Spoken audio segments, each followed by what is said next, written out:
I think these couples should join 90 Day, The Last Resort Season 3, their relationships need some help. 90 Day, The Last Resort Season 3 could potentially be a hit if it includes some iconically problematic couples who need professional guidance to resolve their relationship problems. I have been a big fan of the 90 Day Fiancé franchise since 2015, and I have seen it expand greatly over the years. The network has capitalized on its potential by creating some unique spin-offs. One of my favorite spin-offs is 90 Day, The Last Resort, which has impressed me for the past 2 years.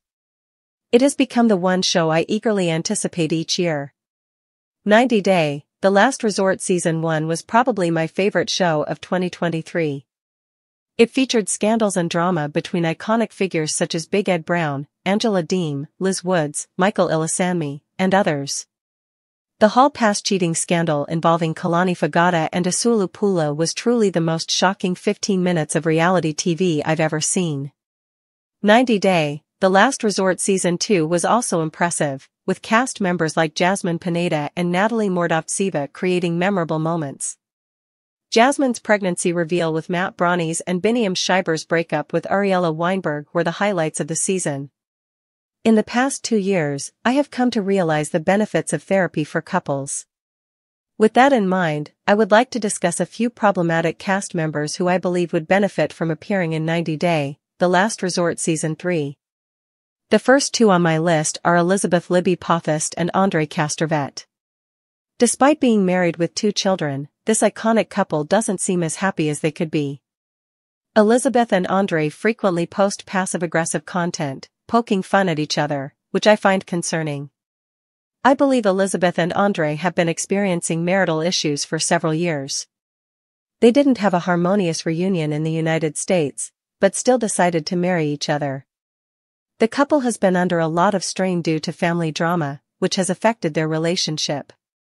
Elizabeth and Andre continue to struggle with some of their family members.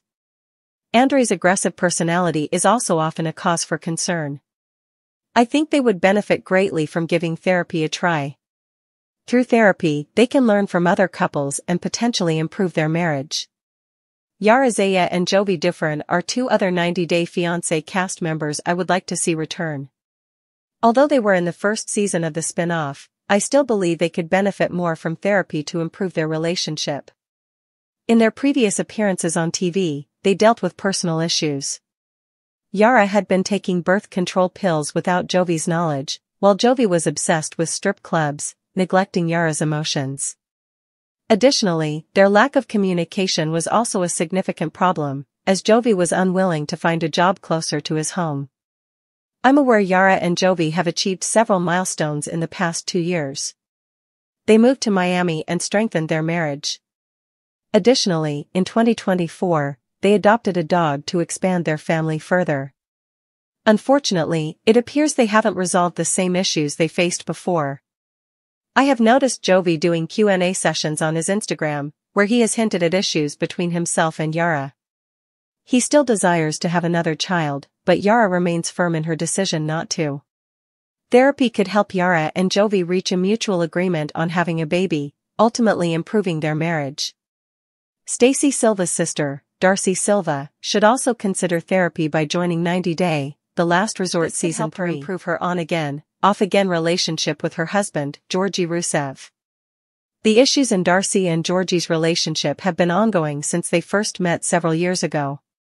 Darcy struggled with trusting Georgi's intentions and felt he wasn't fully committed to her, which only heightened her insecurities.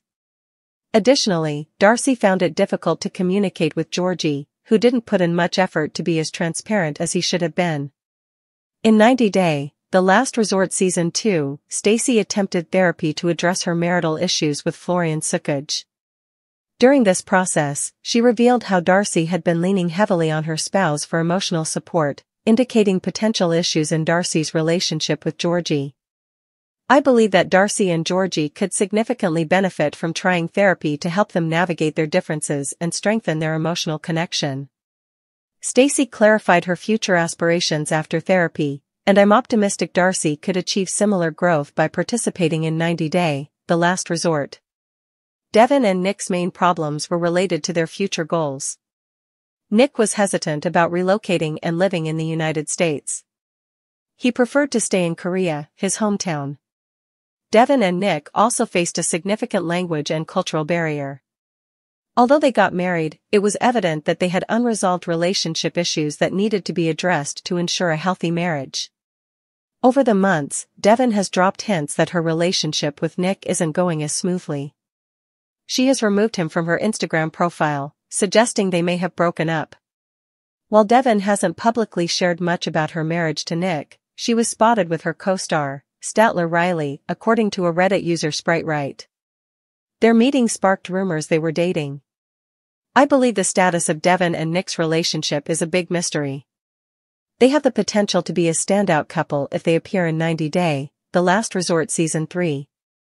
If there's one thing 90 Day, The Last Resort has taught us, it's that love may be international, but drama knows no borders. The therapy, the tantrums, the tropical cocktails, it's the perfect storm for relationship resurrection or total annihilation. After 2 jaw-dropping seasons, I'm here to nominate 5 couples whose love lives are screaming for an all-expenses-paid trip to couples therapy in paradise. TLC, are you listening? 1. Big Ed and Liz, again, yes, really. I know. We've seen this couple flame out more times than Ed has applied mayo to his hair.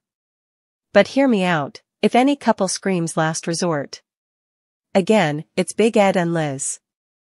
Their breakups have more sequels than the Fast and Furious franchise, and somehow, they keep crawling back to each other with new baggage and Instagram unfollows. Liz deserves closure, or at least one more shrimp cocktail on TLC's dime. And Ed? He needs to figure out why he self-sabotages the second anyone shows him affection. Put them in adjacent therapy chairs, let them rewatch their worst fights, and cue the slow zoom on Ed's confused expression. You know you'd watch. 2. Angela and Michael. Yes, they've been done more times than Angela has shouted "I'm done" at a camera, but they still orbit each other like chaos planets locked in a toxic solar system. Angela has burned through every form of communication known to man: WhatsApp, Instagram, FaceTime, and even flashing Michael on national television. Michael, ever the smooth talker, keeps finding new ways to test the limits of Angela's trust and patience. These two need therapy so badly that even the therapists might need therapists afterward.